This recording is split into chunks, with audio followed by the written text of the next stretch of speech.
করেছি যখন স্বৈরাচারী শেখ হাসিনা সরকার আমাদের এই দেশে ছিল, তখনও কিন্তু আমরা আন্দোলন করেছি, কিন্তু এই বাংলাদেশের প্রত্যেকটা মানুষকে কিন্তু উনি জিম্মি করে রেখেছিল, পুলিশের ভয় দেখায়া, প্রশাসনের ভয় দেখায়া, যার কারণে মানুষ বাক প্রতিবন্ধী হয়েছিল।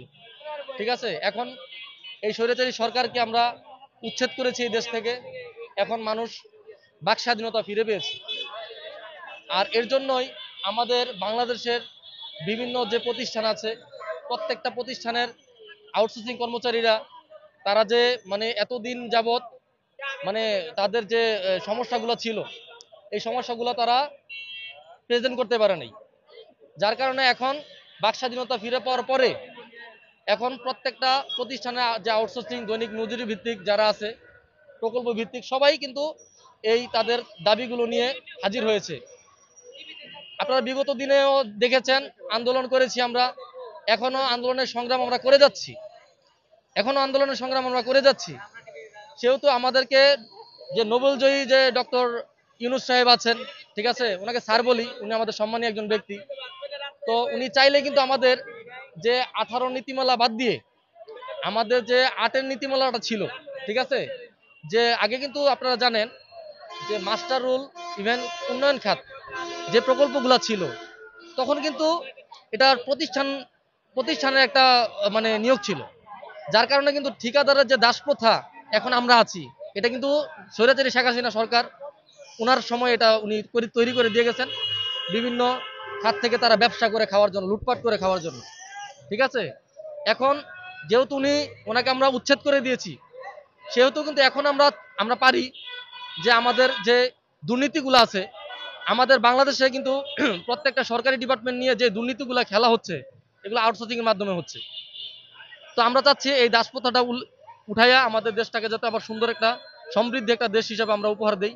আমাদের কোনো প্রতিষ্ঠানে কোনো ঝামেলা থাকবে না, কোনো কিছু থাকবে না, আমরা বোনাস পাবো, বেতন পাবো, ঠিক আছে, বৈশাখী ভাতা পাবো, আমাদের 1 তারিখে বেতন হবে, আমরা সেটাই চাই।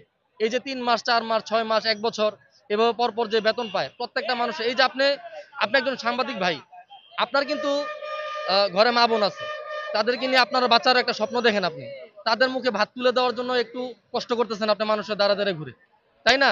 ঠিক আমরাও কিন্তু এরকম, যে আমাদের ফ্যামিলির মুখে ভাত তুলে দেওয়ার জন্য, তাদের মুখে একটু হাসি ফুটানোর জন্য আমরা এই প্রত্যেকটা প্রতিষ্ঠানে আমরা এই দাবিগুলো তুলে ধরেছি, যাতে করে আমাদের বৈষম্যটা না থাকে, আমরা যাতে আবার সুন্দর করে আমাদের চাকরিটা ফেরত পাই। আমরা যে আশা নিয়ে ঢুকেছি সেই আশা যাতে আমাদের পূর্ণ হয়, সেই কথাই আমি বলতে চাচ্ছি। এর জন্য আমরা এখানে যে হাজারো আউটসোর্সিং আছে সবাই কিন্তু একসাথে জড়ো হয়েছি আমরা। এখন আমি যেটা সরকারকে বলতে চাই, আমাদের মাননীয় প্রধান উপদেষ্টা ডক্টর ইউনূস স্যারকে বলতে চাই, যে স্যার যদি আমাদেরকে যে 8-এর নীতিমালাটা, এখানে তেমন কোনো দাবি না, এখানে যারা চাকরিচ্যুত হয়েছে, আপনারা তো জানেন যে যাদের চাকরি চলে গেছে তারা কিভাবে চলবে। আপনার যদি এখন চাকরিটা চলে যায়, আপনি কিভাবে চলবেন, আপনার ফ্যামিলিটাকে নিয়ে কিভাবে চলবেন? এটা কিন্তু বিশাল ক্রাইসিসের মধ্যে পড়তে হচ্ছে। এই যে আমার চাকরি চলে গেছে, এখন আমি কিন্তু মনে করেন যে প্রায় রাস্তার ফকির হিসেবে আমাকে ধরা যায়। ঠিক আছে, আমি কি করব? ফ্যামিলি তো আমার মুখের উপর তাকায় থাকে, আমি কি করতে পারি? আমি কিভাবে তাদের মুখে ভাত তুলে দিব?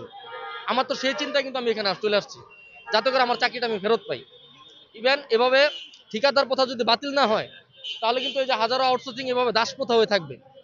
কেউ চায় না যে কারো হুকুমের গোলাম হয়ে থাকবে, কখনো কেউ চায় না। আমরা সবাই আসছি এখানে যাতে আমাদের দাবিগুলো সরকার পূর্ণ করেন। এটা তেমন দাবি না, এটা 100% যৌক্তিক দাবি। আর সেটা আমরা জানি, এমন এটা বাংলাদেশের সবাই জানে, ঠিক আছে, যে এটা যৌক্তিক দাবি। প্রত্যেকটা প্রতিষ্ঠান থেকে, প্রত্যেকটা মন্ত্রণালয় থেকে কেউ এটা না করে নাই যে তাদের দাবিগুলো যৌক্তিক না।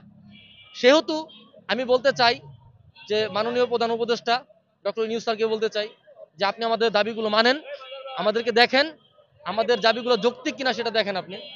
আর আমাদের দাবিগুলো পূরণ করা হোক। এটা তেমন কোনো দাবি না, এটা শুধু 2008-এর নীতিমালা যে আমাদের মাস্টার রুল কিংবা উন্নয়ন খাতে আমাদের যদি আবার আগের মতো করে দেয়, আমরা আবার কেসের মাধ্যমে হইলেও আবার আস্তে আস্তে আমাদের চাকরিটা স্থায়ী করে নিতে পারবো। ঠিক আছে, তো এটা তেমন কোনো দাবি না, এটা চাইলে উনি পারেন। এখানে যদি 6 লক্ষ 5 লক্ষ আউটসোর্সিং থাকে, এটা তো এখনই স্থায়ী হয়ে যাচ্ছে না।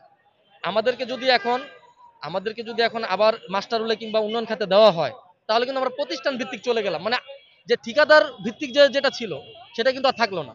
আমরা আবার প্রতিষ্ঠানের ভিতরে চলে গেলাম, তখন ওখান থেকে আবার 2008 সালের আগে যারা কেস করার মাধ্যমে, আইনের মাধ্যমে, ঠিক আছে, যেভাবে প্রত্যেকটা প্রতিষ্ঠানে স্থায়ীভাবে চাকরি হয়েছে, রাজস্ব হয়েছে, ঠিক আমরাও কিন্তু ওইভাবেই রাজস্ব হতে চাই।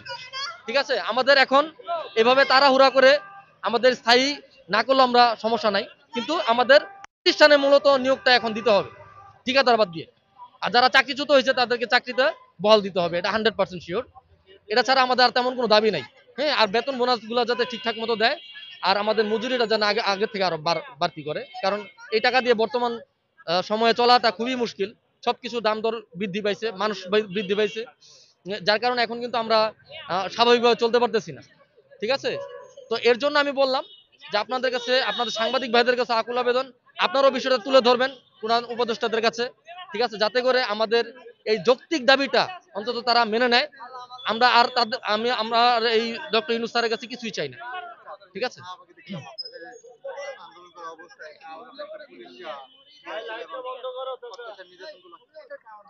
এটার কারণটা হচ্ছে আসলে আপনারা জানেন যে আমরা শাহবাগে আন্দোলন করেছি, তখন ডক্টর ইউনূস স্যার কিন্তু আমাদেরকে 15 দিন সময় নিয়ে আমাদেরকে আশ্বস্ত করছে যে আমাদের প্রত্যেকটা আউটসোর্সিং ভাই বোনদেরকে আবার চাকরিটা স্থায়ীভাবে করে নেবেন।